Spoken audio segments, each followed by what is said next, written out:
The landscape of gynecologic oncology is constantly evolving.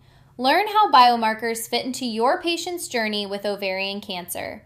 Join AbbVie at the 2026 ASCO Annual Meeting, booth number 27093, to learn more about biomarker testing and ovarian cancer treatment.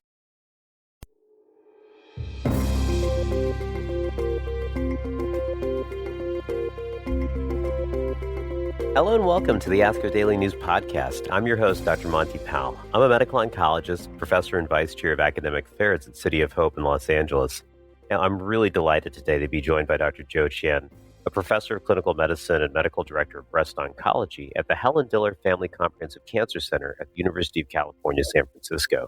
Dr. Chien's also the chair of the 2026 ASCO Annual Meeting Scientific Program. This is a big role. I'm sure it's quite time-consuming, and you put a ton of effort into this. And Joe's actually here to tell us about the key abstracts, hot topics, novel approaches that are going to be presented at ASCO 2026. By the way, you can find our full disclosures in the transcript of this episode. Dr. Chien, thank you so much for coming on the podcast today. Thanks, Dr. Powell. I'm really excited to be here. Oh, excellent. I'm going to go by first names from here on out, if that's okay. We'll make this nice and friendly. This year's meeting has the presidential theme established by Dr. Eric Small, who's also at UCSF, of the science and practice of translation, improving cancer outcomes worldwide. And I've actually talked to Eric about this theme, and it really reflects his emphasis on the fact that we really need to be focusing on translating scientific advances and novel approaches really around the world beyond just the US. And as always, I think at this meeting, there's going to be tons of really terrific practice-changing abstracts. We're going to be covering some of the abstracts that really Dr. Chien felt were the highlights of this year's meeting. But before we dive into it, Joe, can you tell us what you're most excited about this year? Yeah, there's so many things to be excited about. It's been incredible experience seeing it all come together. There are thousands of oncology professionals from over 160 countries that will be attending ASCO this year. And there were a record-breaking 8,700 abstracts submitted to the scientific program this year. And of those, we selected thousands for oral abstract sessions, rapid oral abstract sessions, and poster sessions. There will be many practice-changing and practice-influencing studies. It's hard to pick out what I'm most excited about, but of course, the plenary session will feature the abstracts that we feel are the most clinically impactful and practice-changing, and this year we'll focus on lung, GU, GI sarcoma, and heme malignancies.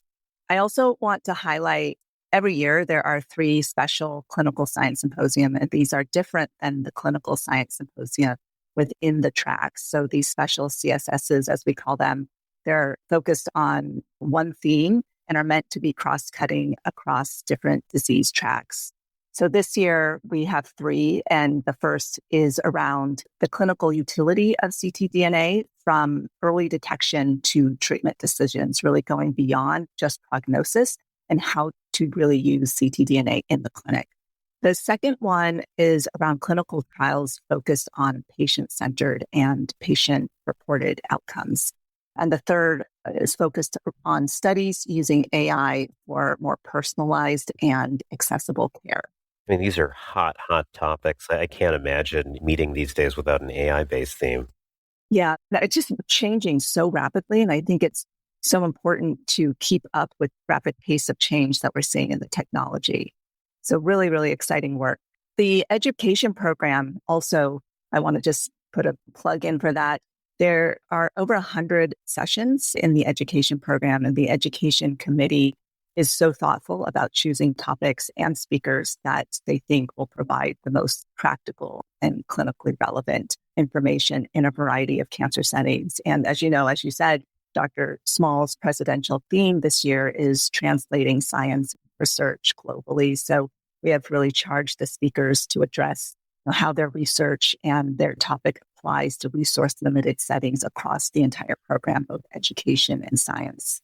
So, Joe, it's interesting. As I was looking at your history and my history and comparing notes, you've had amazing pedigree, undergrad at Stanford, medical school at Harvard, residency at MGH, and then fellowship at UCSF. We graduated from fellowship at the same time. So, we've seen these major evolutions in oncology since, I guess it was 2009, right, that we started on faculty. So it's been incredible to see many of the sea changes. Today, we're actually going to start by addressing what is kind of an evergreen question in the field. I mean, I can't think of a single patient encounter where someone hasn't asked me, Doc, and this is beyond the chemotherapy, beyond the immunotherapy, what should I be doing in terms of diet and lifestyle? And you've picked a couple of abstracts for us to discuss today that really do hit on this subject. So maybe you could start out by telling me about Abstract 511, which is a study looking at Mediterranean diets in patients with breast cancer.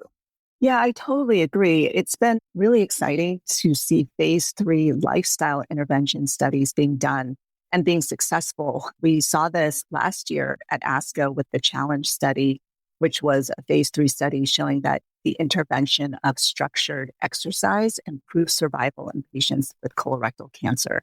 And I'll just put in another plug for this study. They're actually presenting a cost utility analysis from the challenge study at ASCO this year. So keep an eye out for that. But this study that you mentioned is another phase 3 trial conducted in Italy, where they randomized approximately 500 patients with early stage breast cancer to one of two treatment interventions. The first was the control arm, which was receiving standard advice on eating a Mediterranean diet and avoiding sedentary behavior. The intervention arm received high intensity advice on adhering to a low glycemic Mediterranean diet, as well as 30 minutes of daily brisk walking. And I think everybody also took vitamin D. The primary endpoint was breast cancer recurrence, and they also looked at and reported other cardiometabolic risk factor endpoints. These patients were postmenopausal, stage 1 and 2.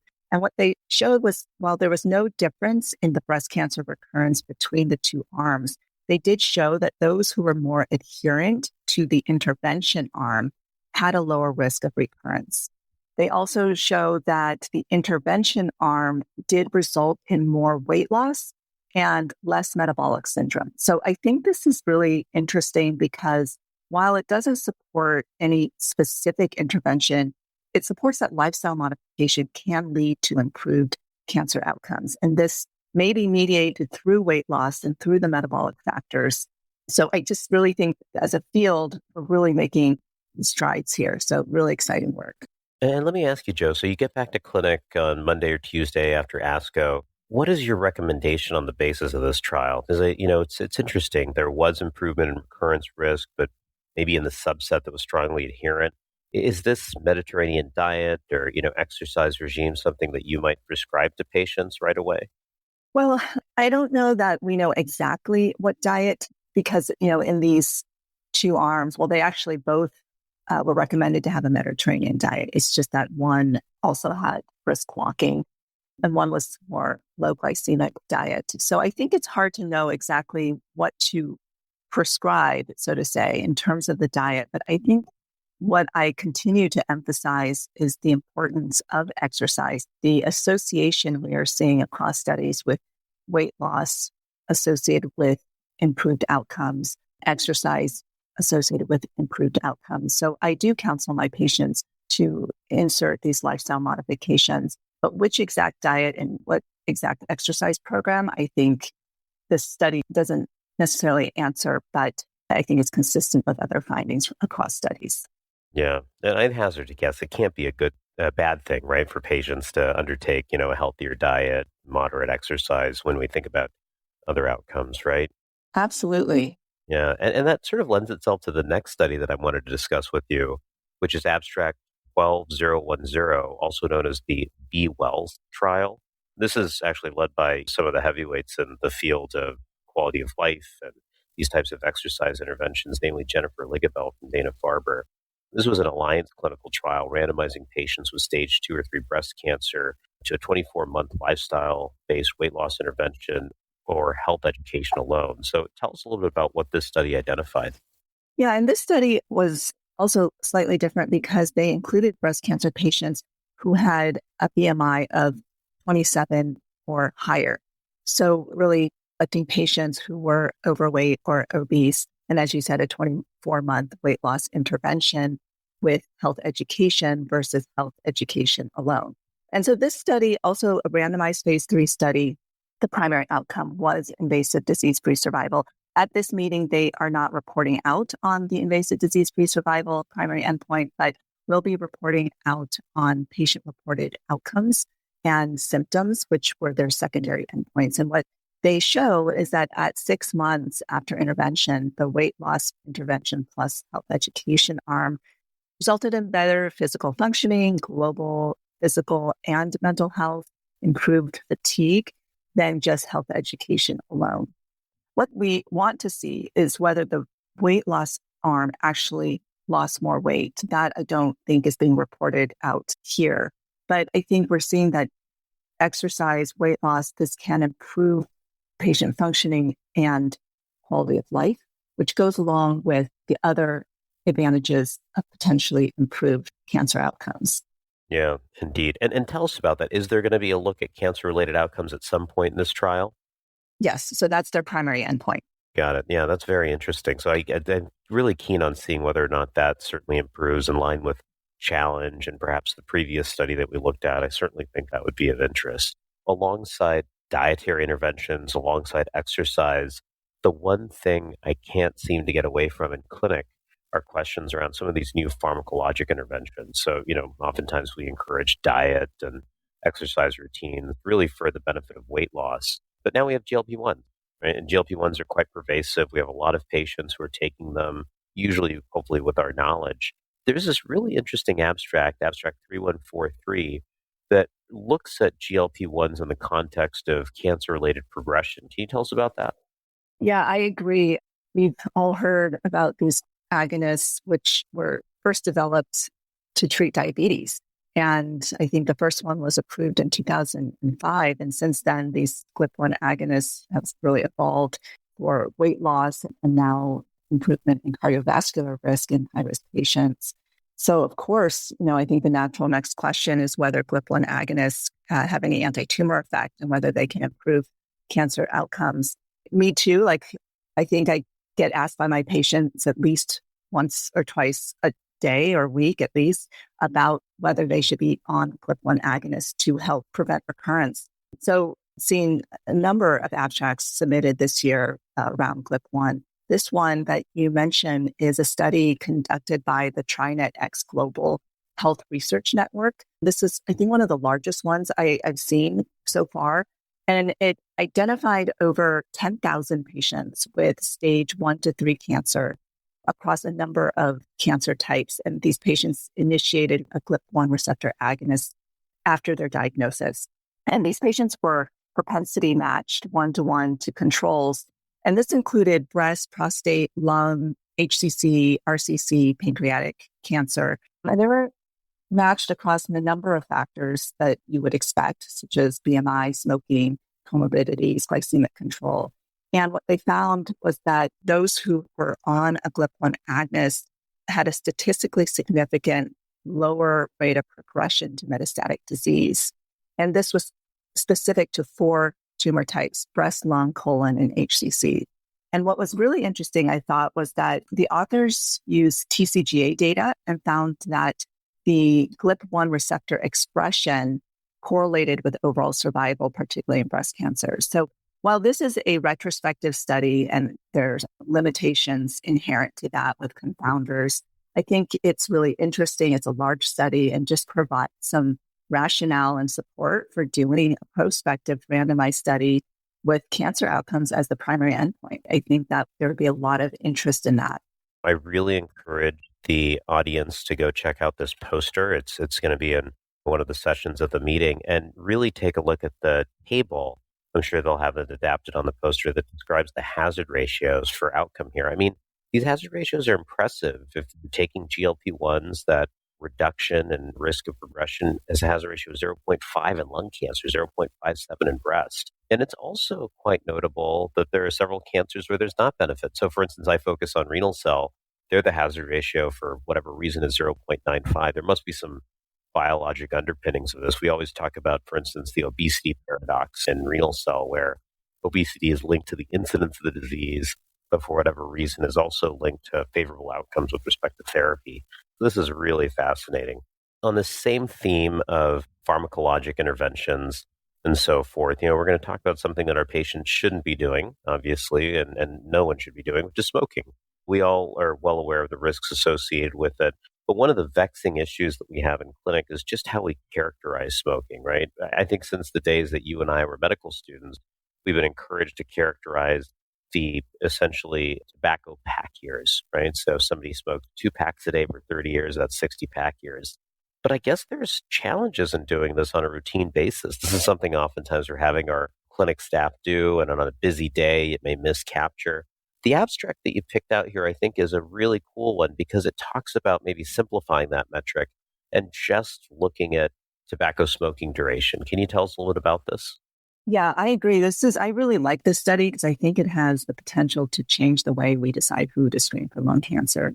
So the authors of this study hypothesized that tobacco smoking duration, so just the number of years one is smoking as opposed to the tobacco pack year criteria that we currently use, they hypothesized that tobacco smoking duration is a simpler and more clinically reliable metric to identify high-risk patients to screen. So this study compared 5-year lung cancer incidence using the current tobacco pack year criteria that per the U.S. Preventive Service Task Force, and compared it with tobacco smoking duration of greater than or equal to 20 years. And this was a retrospective cohort study in nearly 1 million vets aged 50 to 80. And that the proportion of missed lung cancer diagnoses was higher using the tobacco pack year criteria than the total smoking duration criteria. Also, using total smoking duration expanded the screening cohort, especially for women and Black individuals. Approximately 20% of total smoking duration cohort did not meet criteria for screening based on current total pack year criteria. So the authors conclude that total smoking duration performed at least as well as total pack year in predicting lung cancer risk, but it also expanded the screening population, particularly in underrepresented groups, and there were fewer missed cancers. So really interesting work. I've got to agree, because you think about your clinic workflow, and I remember doing these interviews as a medical student when you have that patient who might have smoked for 30 years, but had periods on and off tobacco use. How does that factor into the equation? So I can really see how something as simple as this, just distilling to tobacco smoking duration, can be really impactful in getting us good, accurate data and getting the right people to screening. We've talked a lot about lifestyle modifications, risk factors, et cetera. There's a ton of abstracts that really deal with therapy and personalized novel treatments for various cancers. Yeah, I wanted to pick out an abstract that you wanted to highlight here, which looks at a really unique method of characterizing appropriate radiation dosing in patients with oropharyngeal cancer. So this is being presented by Nancy Lee from Sloan Kettering. It's abstract 103, and it utilizes this modality called F-meso-PET, which really allows for functional imaging of hypoxia. Can you tell us how this was applied in the study? I love this study for many reasons. It's completely NIH funded and it's 100% patient-centered. So it's actually a combined analysis of 3 phase 2 trials, and all of these trials had similar design using this novel molecular imaging tool called the fluoromesonidazole PET. And this PET identifies intratumoral hypoxia. So those tumors who were identified as having hypoxia, they received the standard 70-gray radiotherapy dose, whereas those tumors without hypoxia received a lower 30-gray dose. And at this meeting, they're reporting long-term 5-year outcomes. They previously reported shorter 2-year outcomes, I think, from one of the studies, but this is a larger cohort, 5-year outcomes. And what they found was that there's no difference in overall survival. In addition, there was no difference in 5-year local failure rates, no difference in regional failure, and similar PFS. I think this is such an important study to figure out how we can personalize treatment for patients based on risk, and using this novel functional imaging tool. They will be reporting out on toxicities and PROs at the meeting as well. There's a phase 3 trial to validate this approach, and I think if positive, can really establish a precision-based paradigm to spare patients unnecessary toxicity. I had to sort of start thinking about the disease that I focus on, renal cell here, right? Because it's really a hypoxia-driven disease, and it just got me thinking about whether or not this F-meso-PET modality, I've got to look into this, might potentially help us guide therapy there too. And now increasingly we're talking about radiation for the disease. So well done. Really good choice. Yeah. And I think, I want to call out, I don't know if I said this is specific to HPV-associated oropharyngeal cancer. As you say, I think this model of stratifying patients based on risk and potentially reducing treatment for those that may do okay with less toxicity is so important in our field. Indeed. And, ASCO is just really a bastion for phase 3 clinical trials, practice-changing data. And one that is actually in the oral abstract session is abstract 11500 being presented by Andrew Wagner from the Dana-Farber. And this looks at gastrointestinal stromal tumors, or GISTs. And this study evaluates bezuclastinib with sunitinib versus sunitinib monotherapy. Tell us a little bit about this one, Joe. Yeah. The treatment of GIST tumors has become more targeted and individualized over the last couple decades. And I am not a GIST expert. I'm a breast oncologist. But my understanding is majority of GIST have activating KIT mutations. And since imatinib, there's been a number of additional TKIs and targeted therapies approved. In general, the paradigm has been single agent targeted therapy, one after another.